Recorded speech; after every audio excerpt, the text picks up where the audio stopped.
Another half hour of Hatteberg's people coming your way. Here's a look. And I do like children. I don't just love them and think they're cute. I like them and I'm interested in their future, the kind of people they're going to be.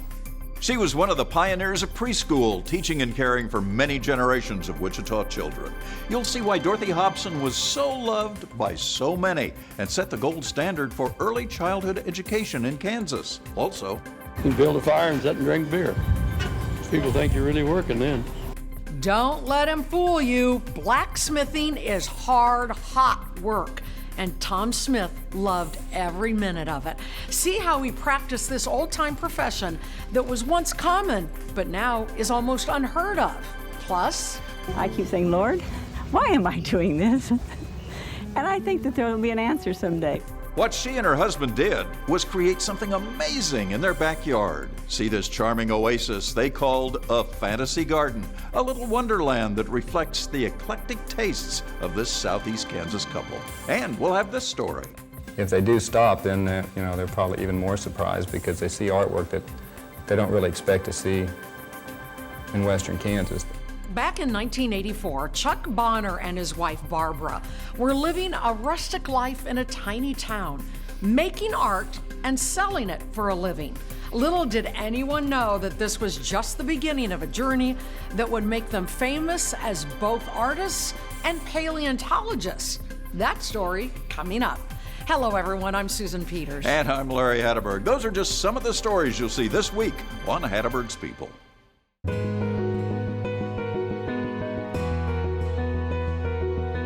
These stories are like old friends. Their lives radiate from the screen like prophets of the past. They were teachers, but not in a classroom. Instead, they taught about life to those around them who cared to listen, and I was their student.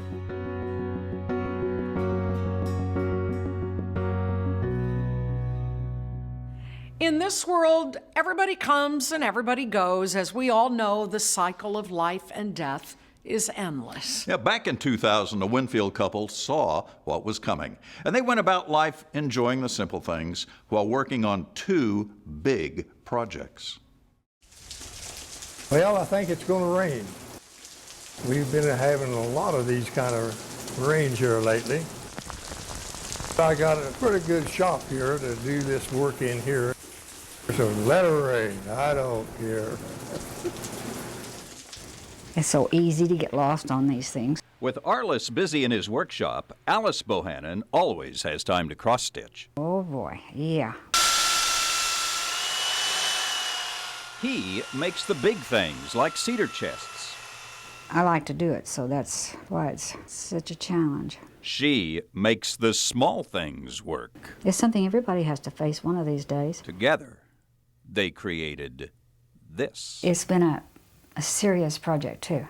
More so than anything, I think, than anything else you've made. Well, yes. First time I ever built anything like this. Arliss built two oak coffins, his and hers. They realized then that...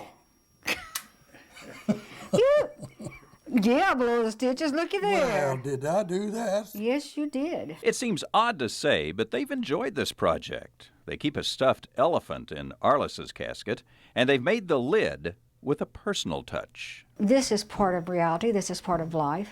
They wanted to save their kids money by making these caskets. Alice does the interior, Arliss, the carpenter, and after talking with a local funeral home, he found he saved a lot of money. I would sell that, I would get about $4,700 a piece for them that way. And I thought to myself, went through my mind, well, what have I built here? Anything is worth that kind of money? I'm glad he did it. I thought he did a fantastic job. Arliss Bohannon is just a regular guy wanting to save his kids some heartaches and some money. Together, he and Alice are a team. For a farm boy, yes, you come a long ways. Now, the inevitable has indeed happened to both Arliss and Alice. He died in 2004 and is buried next to his first wife here in Wichita. Alice passed in 2010 and is buried in Wilmot, Kansas. And as you saw, they were well prepared for it. They were very proud of what they did because they were, A, saving money, which was important to them, and they wanted to do things where their children and the people, their other relatives, didn't have to deal with it. Where they just took care of it. They took care of it, and they'd leave a little bit of a mark. And their biggest gift was probably showing all of us that death is a part of life. There's no way of getting out of it, so you might as well enjoy what you have. No matter how much we don't want to think about it, they were prepared. All right.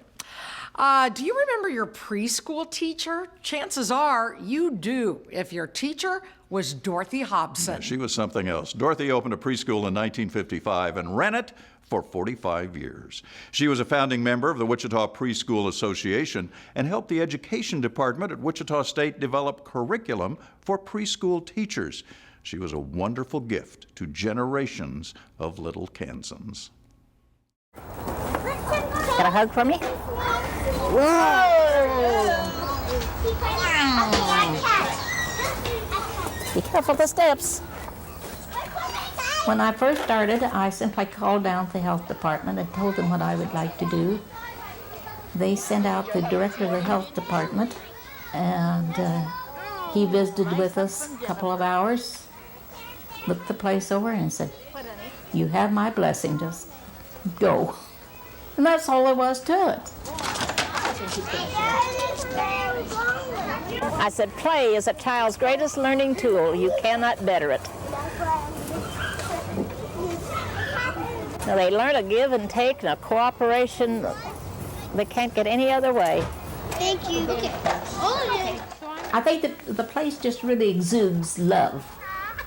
Tea party time. Let's come in, please. We'll get our fairies. Let's say their real names first. A, E, I. So I just worked up my own little program so that the children would have their beginning sounds and could put those together and make words.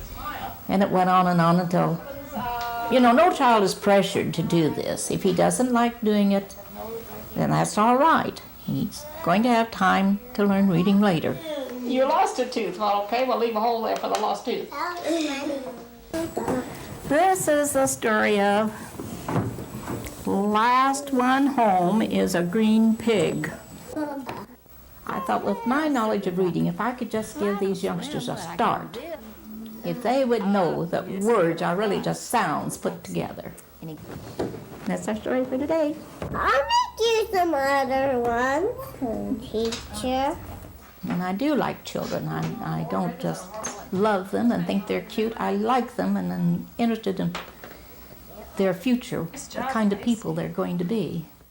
Sometimes you feel like you're playing God and it scares you to death.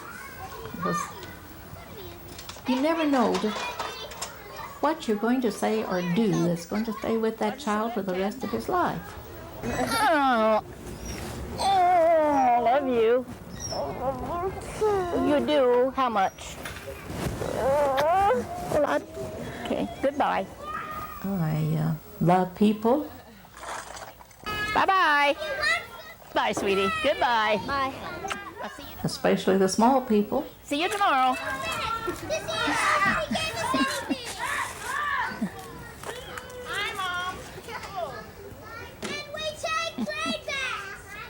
Bye-bye. Hobson's little school always had a waiting list for enrollment, as you can imagine why, and Dorothy eventually retired in 1998 at age 89. Incredible. 89. That she could still teach preschoolers then. God Amazing love woman. her. Guess what? It wasn't the end of her story No, it wasn't. at all. She traveled across Europe and the Far East, took a glider lesson in her old age, and for her 100th birthday, went for a ride on her friend's Harley. Glider lessons. That's my part on the Harley. Incredible. Well, Dorothy Hobson lived a full life up until the end in 2013. She was 104, lived an incredible full life, changed lives, every decade she was Every alive. decade that she, yeah. Those kids will remember. That's neat. Okay, in the town of Sterling, there was a lady named Blanche Bennett, and she was not content spending her golden years in a rocking chair either. No, she sure wasn't. Blanche found a way to keep doing what she loved while keeping her friends and neighbors looking spiffy. On the north end of town, down the old gravel road. Probably you have to be crazy to do it. Over there, where the road dead ends. These are unusually nice. Sets Blanche's house. You know, this is if we had the slacks to go with this, or That's her at the top of the stairs. She's in her shop. everything's half price. 91-year-old Blanche Bennett runs a clothing store out of her home. Her partner is This Myrna is Ray. such nice material. It is work. Not just any clothing store, but name brand clothes that have been worn before but may be perfect for the working woman. Well, they look pretty good. We're happy to have all these nice Tommies and polos. I have been known to say, I think you would like this. And she says, yes, I know, it was mine. I remember the first time I ever did it, I just said, oh, here, she'll just love this. I said, here, I think you'll like this. She said, yes, it was mine. These are high-quality clothes this spunky 91-year-old finds, and I must tell you, calling Blanche 91 doesn't seem quite right when you look at her. I'm pretty high-geared. I'm wound pretty tight. Things have to kind of move along to keep me happy. But I'm not quite as feisty as I used to be. Working in retail all her life, she just couldn't stop selling. That's why this little home clothing store became a reality. Receiving consignments from all over the country, she gently collects, organizes, cleans, and helps many afford clothes that might otherwise be out of range. Reward that I get each day, just each day I can know that I'm richer spiritually than I was the morning I started. While Myrna is her flesh and blood partner, this is her silent one. It just satisfies me, it fulfills my life, and mainly if I wasn't doing it, I might not have a chance to witness every day. So undoubtedly at 91, I don't have my work all done. And if the Lord has more for me to do, I believe this is the place He wants me to be. She works to live and lives to work. Clothes shop? At 91, at the top of the stairs, at the top of life. It's been a good day. Now, Blanche was an inspiration for all of us who might be tempted just to drop out of life in our older years. And keeping busy seemed to suit her. She lived to be 96. We got long livers in Kansas. A lot of long livers. Well, long life people, long People lifespan. who have lived I guess not long life. livers, but I long like that. lifespan. They're long livers. It's a Kansas thing, long livers. So very it is. Kansas, you know. All right, 100 years ago, having a blacksmith in town was as important as having a doctor or a bartender. Yeah, but now blacksmithing is almost as rare as stagecoach driving. But it's a tradition that has lived on in a small Barber County community thanks to Tom Smith. He works here, in a town where one car on Main Street is a traffic jam. In an ancient little building full of fire and heat. Coal dust follows Tom Smith like an old friend. It used to be work. Yeah. Still is for most of us. Tom is a blacksmith and more. He's an artist whose workshop is part of history. You can build a fire and sit and drink beer. People think you're really working then. Well, don't let Tom fool you. When you play with his fire, you work, and work hard. Had to make a living. Guess you'll see a few sparks there. For 50 years, this man of few words has spoken through his work. If you don't do a good job, you as well leave the country. If I had done a good job, I wouldn't have been here 50 years. This fire has been his life. Stoked with honest work and a firm hand, he's been the blacksmith in a community that sometimes forgets there is someone special in that old building. These people around here have never been in this shop. But yeah, they don't care. They probably do, but they just don't tell him. This one here Kansas wildflowers. That's what them are.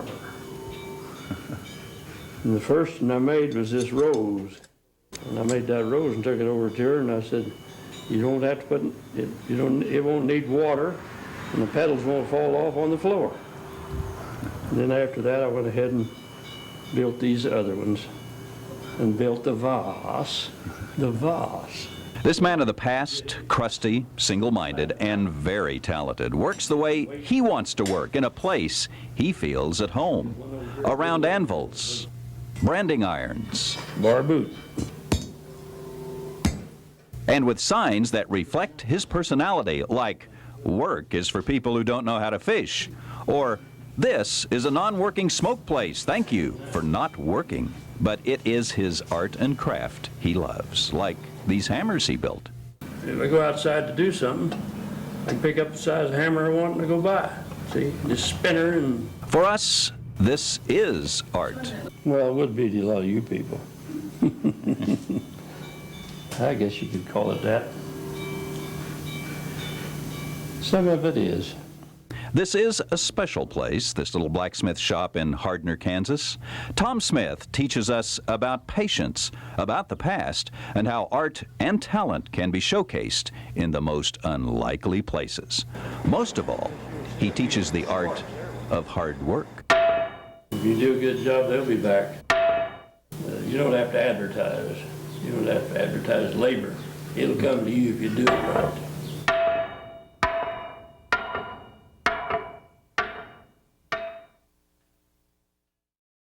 Now, Tom passed away in 2015 at age 93, but before he died, now Tom passed along his skill and knowledge to a young protege named Pake McNally. And now Pake is blacksmithing full-time and making a living at it in the exact same location where Tom's forges and anvils all were. I love that. And he's making a living and he's carrying it on. Yeah, and you know, that's something from our pioneer days that Yeah. we don't even think about anymore, but there he is. All right. Well, here's another pair of rural artists whose focus has evolved over time. Chuck Bonner and his wife Barbara weren't exactly working in a trendy art district when they opened their gallery in a tiny town south of Hayes. Yeah, up in the middle of nowhere, really. And here's what they were up to in 1984 when they were young.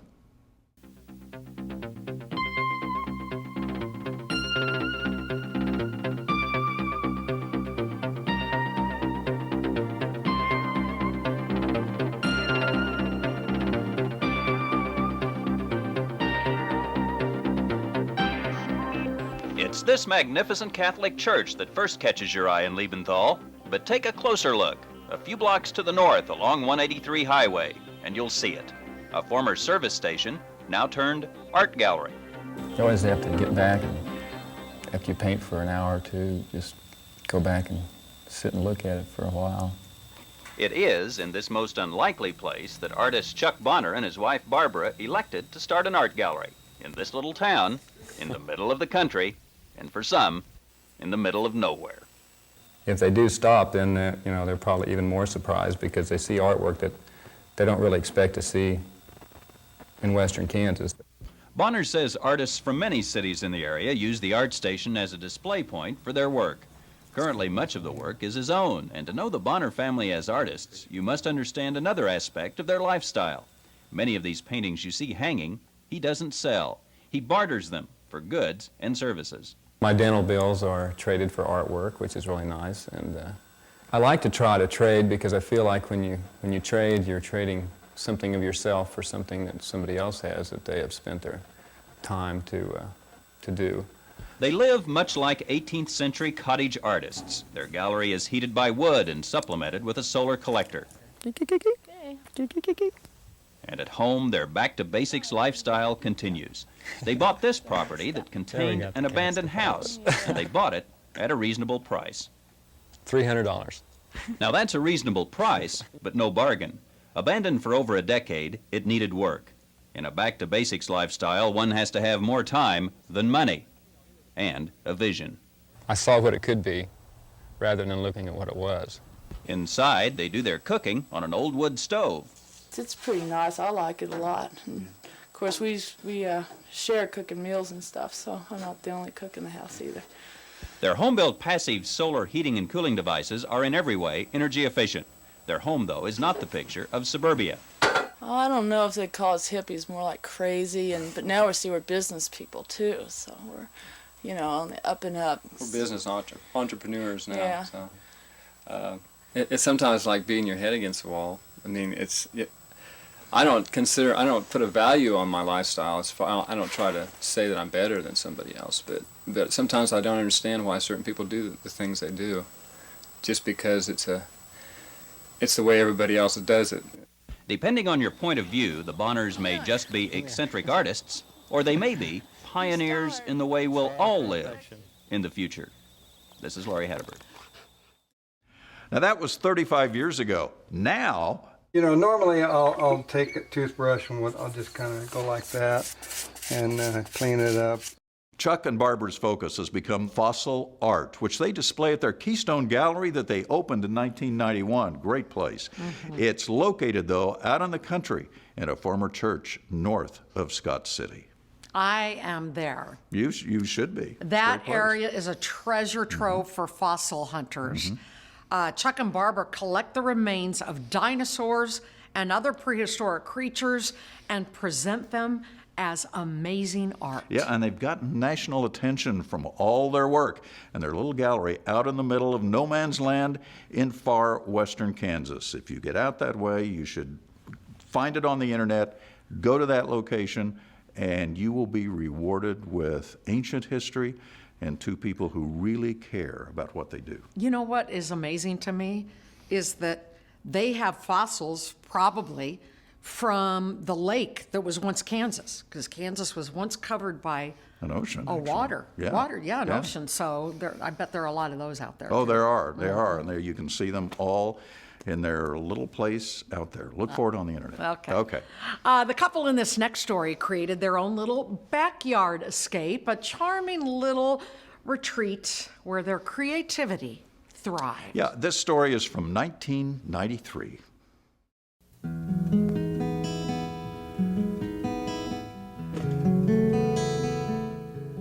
Behind this nearly 100-year-old home in Burden, Kansas, is a backyard. Some might call it a backyard of love. I call it a fantasy garden. I hope it's kind of a fantasy when people walk in.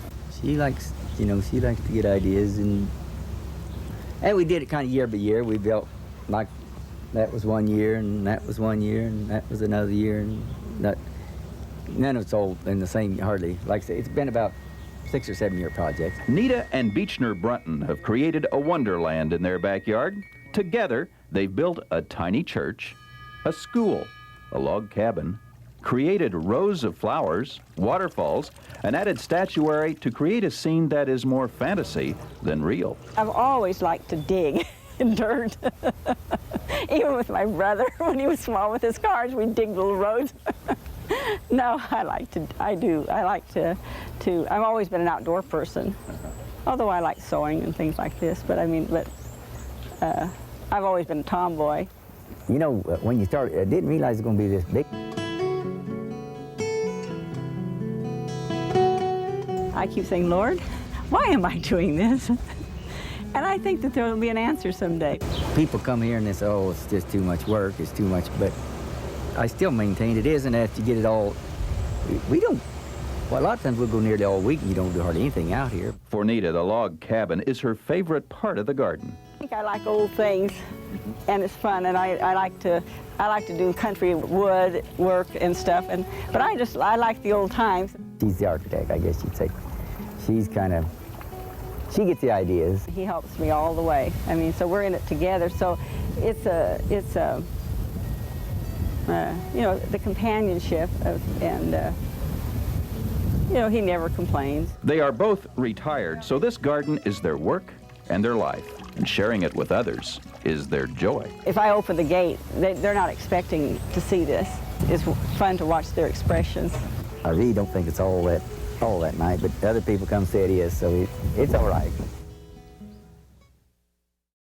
Now, much more than all right, the backyard garden was a labor of love for Beecher and Juanita, and they put so much effort into making it a little paradise. But sadly, time marches on. Take a look at this.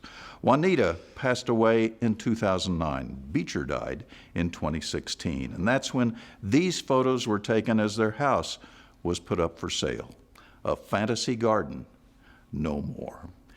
Unfortunately, time marches on, and you know, when people have a dream and they work so hard to make that dream come true, the garden, the house, everything around there, but when you're gone, time marches on. Time marches on. And other people don't care. So it's I don't like that update. Well, can we change the end of that I wish story? we could. Yeah. I wish we could, but it's reality. It's It is reality. It's what happens in life. It's you true. know, so.